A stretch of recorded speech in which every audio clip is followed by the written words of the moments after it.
இங்கே டேய் உன் புள்ளையே உன் கட்சியில் சேரல, உங்க ஊட்டம்மாவே உனக்கு சப்போர்ட் பண்ண மாட்டேங்கிறாங்க.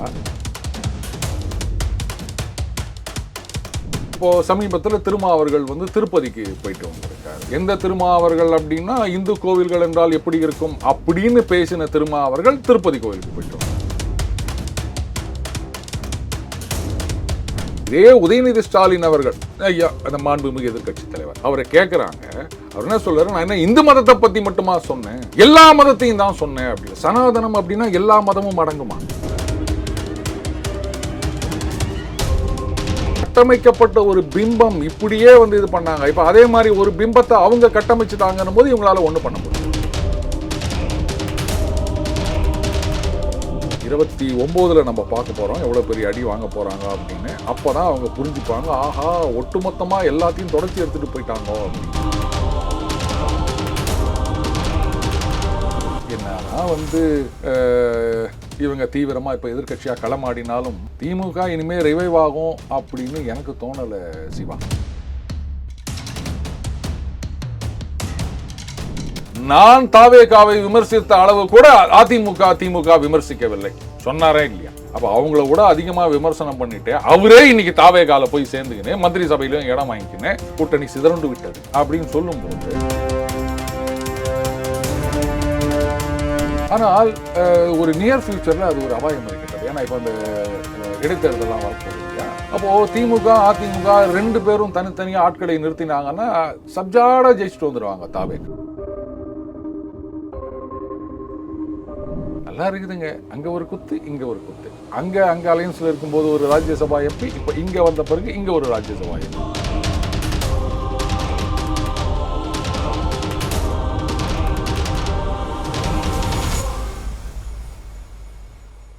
ரியல் ஒன் நண்பர்கள் உறவுகள் அனைவருக்கும் வணக்கம். இன்று நம்மோடு இருப்பவர் டெய்லி பஞ்ச் அருண் அவர்கள். வணக்கம் சார். வணக்கம் சிவா.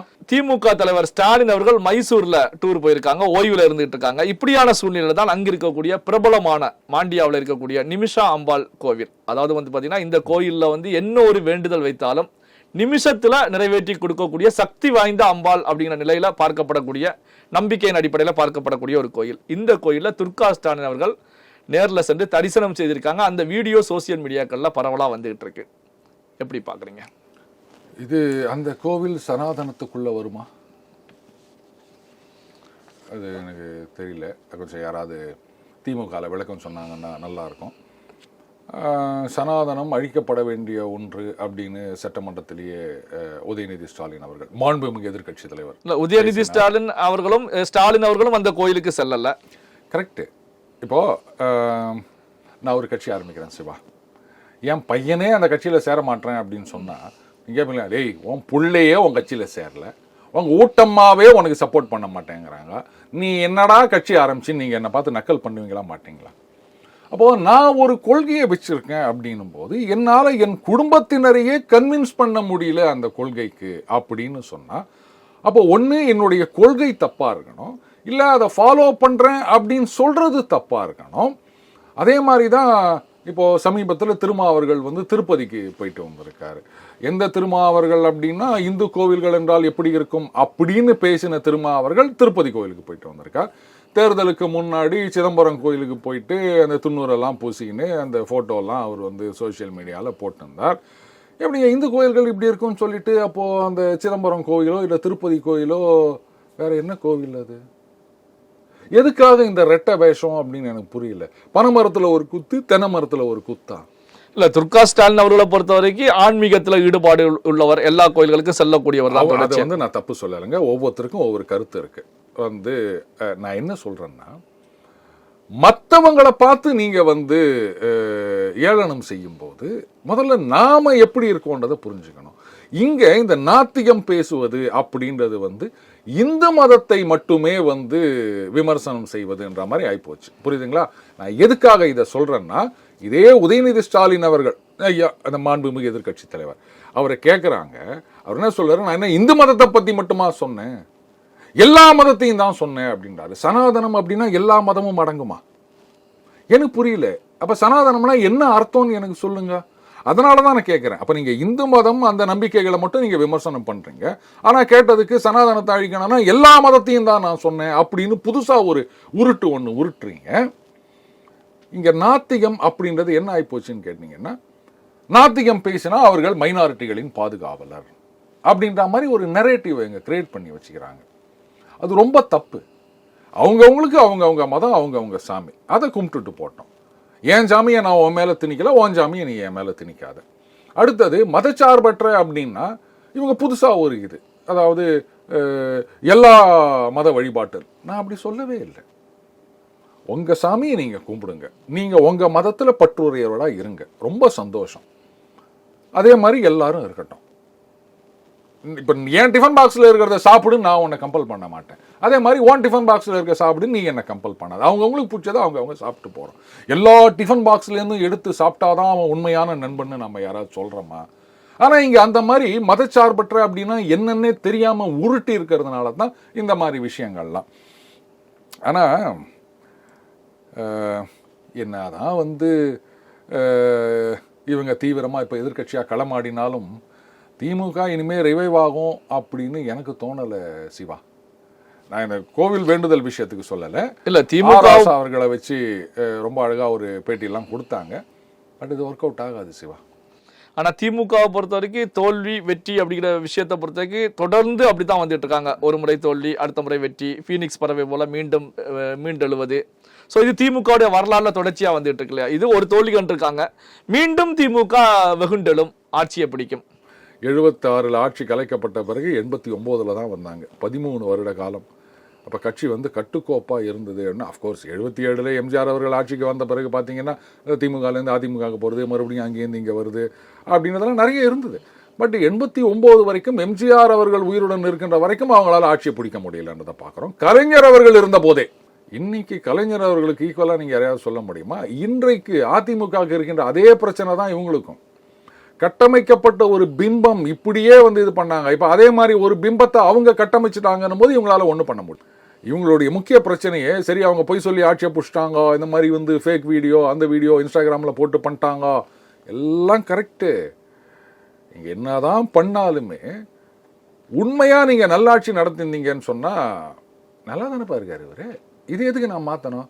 இந்த அரிசி நல்லா தான் இருக்குது, இத்தனை வருஷமாக எங்கள் வீட்டில் இந்த அரிசி தான் வாங்கிக்கிறோம், இன்னும் திடீர்னு இந்த அரிசி நல்லா இல்லை, அந்த அரிசி வாங்குன்னு சொல்கிறேன், கேட்போமா மாட்டோமா? அந்த மாதிரி இவங்களால் ஆட்சி செய்ய முடியவில்லை. நம்பர் 1. நம்பர் 2, கூட்டணி கட்சி இந்த பக்கம் இனிமேல் திரும்பி வரப்போகிறது கிடையாது. நியூ ஃபியூச்சர் கூட்டணி இல்லாமல் இவங்க எந்த காலத்துக்கு ஜெயிச்சுக்கிறாங்க? அதனால தான் சொல்கிறேன், 29 நம்ம பார்க்க போகிறோம் எவ்வளோ பெரிய அடி வாங்க போகிறாங்க அப்படின்னு. அப்போ தான் அவங்க புரிஞ்சுப்பாங்க, ஆஹா ஒட்டுமொத்தமாக எல்லாத்தையும் தொடச்சி எடுத்துகிட்டு போயிட்டாங்கோ அப்படின்னு. இப்போ தமிழக அரசியல் களத்தை எடுத்துக்கிட்டோம் அப்படின்னா, இப்போ திமுக அதிமுக எதிர்ப்பு அப்படிங்கிறது களத்தில் 0% தான் இருந்துகிட்டு இருக்கு அப்படின்னு சொல்லலாம். அதாவது அதிமுக குறித்து திமுக விமர்சனங்களை முன்வைப்பது, திமுக குறித்து அதிமுக விமர்சனங்களை முன்வைப்பது 0% துளியளவு கூட இல்லாத ஒரு சூழ்நிலை. 2 கட்சிகளுமே தமிழக வெற்றி கழகத்துக்கு எதிரான அரசியலை தான் செய்துட்டு இருக்காங்க. இதை எப்படி பார்க்குறீங்க? இது குவைட் நேச்சுரல். ஏன்னா இன்னைக்கு ஆளுங்கட்சியாக இருக்கிறது தாவேகா தான். அப்போ அவங்கள எதிர்த்து தான் இவங்க சண்டை போடணுமே தவிர அதை விட்டுவிட்டு இவங்களே மாற்றி ஒருத்தர் சண்டை போட்டுருந்தா வேலைக்கு ஆகுமா? ஸோ அது நான் தப்புன்னு சொல்ல மாட்டேன், அதுதான் கரெக்டும் கூட. ஒருவேளை இங்கே தாவேகா இல்லாமல் நாத்தாக்கா ஆட்சிக்கு வந்திருந்தது அப்படின்னு வச்சுக்கோங்களேன், ஒரு காமெடியாகவே இருக்கட்டுமே. அப்போ இவங்கெல்லாம் நாத்தாக்காவை தான் விமர்சனம் பண்ணியிருப்பாங்களே தவிர ஏன் நீங்கள் இவ்வளோ நாள் ஆட்சி இருந்தீங்களே இப்போ ஏன் ஆட்சிக்கல அப்படின்னு கேட்க முடியாது. அங்கே பதவியில் இருக்கவங்க அவங்கள தான் இவங்க விமர்சனம் பண்ணணும். ஆனால் ஒரு நியர் ஃபியூச்சரில் அது ஒரு அபாயம் இருக்கின்றது. ஏன்னா இப்போ அந்த இடைத்தேர்தலாம் வரப்போகுது இல்லையா? அப்போது திமுக அதிமுக 2 பேரும் தனித்தனியாக ஆட்களை நிறுத்தினாங்கன்னா சப்ஜாடாக ஜெயிச்சுட்டு வந்துடுவாங்க தாவேக்கா. ஏன்னா அவங்களுக்கு அந்த கோர் ஓட் பேங்க் அப்படின்னு ஒன்று இருக்குது.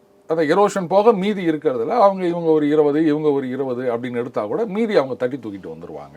இதுக்கு தான் அன்புமணி அவர்கள் ஒரு காமன் கேண்டிடேட் நிறுத்தணும் அப்படின்னு சொல்லியிருக்காரு. அது எந்த அளவுக்கு ஒர்க் அவுட் ஆகும் அப்படின்னு தெரியல. தேர்தல் வரட்டும், யாரை நிற்க வைக்கிறாங்கன்னு பார்க்கலாம், அப்புறம் தான் அது முடிவு செய்யணும். இல்லை, தேர்தல் களத்திலேயே ரிசல்ட் வந்த பிறகு திமுக அதிமுக கூட்டணி பேச்சுவார்த்தைகள் மறைமுகமாக பேசப்பட்டதாக செய்திகள் வந்திருந்தது. இப்போ பார்த்தீங்கன்னா அரசியல் களத்திலையும் செயல்பாடுகளை பார்க்கும்போது எதிர்காலத்தில் இவங்க ஒரு அலையன்ஸை உருவாக்கி விடுவார்களா அப்படின்னு கேள்வி உருவாதுல்ல சார்? உருவாக்கி விடுவார்களா? ஏன் உருவாகக்கூடாதுன்னு ஏதாவது சட்டமா? என்னங்க இப்போ திரும்ப அவர்கிட்ட என்ன சொல்லிக்கிறாரு? தேர்தல் காலத்தில் அதிமுக நான் தாவேகாவை விமர்சித்த அளவு கூட அதிமுக விமர்சிக்கவில்லை சொன்னாரா இல்லையா? அப்போ அவங்கள விட அதிகமாக விமர்சனம் பண்ணிட்டு அவரே இன்னைக்கு தாவேகால போய் சேர்ந்துக்கின்னு மந்திரி சபையிலும் இடம் வாங்கிக்கின்னு கூட்டணி சிதறண்டு விட்டது அப்படின்னு சொல்லும்போது காங்கிரஸில் இருக்கவங்கெல்லாம் வந்து சில பேர் பாக்கெட்டில் வேலை போயிட்டாங்க அப்படின்னு இன்றைய முதலமைச்சர் அன்னைக்கு எலெக்ஷன் பிரச்சாரத்தும் போது பேசினார். இப்போ அவங்களே அங்கே போயிட்டு கூட்டணி நல்லா இருக்குதுங்க, அங்கே ஒரு குத்து இங்கே ஒரு குத்து, அங்கே அலையன்ஸில் இருக்கும்போது ஒரு ராஜ்யசபா எம்பி, இப்போ இங்கே வந்த பிறகு இங்கே ஒரு ராஜ்யசபா எம்பி. அதுதான் அரசியல் சாணக்கியத்தனம் சார். எது சாணக்கியத்தனம்? களத்துல வெற்றி பெறணும், வெற்றி குதிரையில டிராவல் பண்ணணும். நொண்டி குதிரையில பண்ணுவதை விட வெற்றி குதிரை.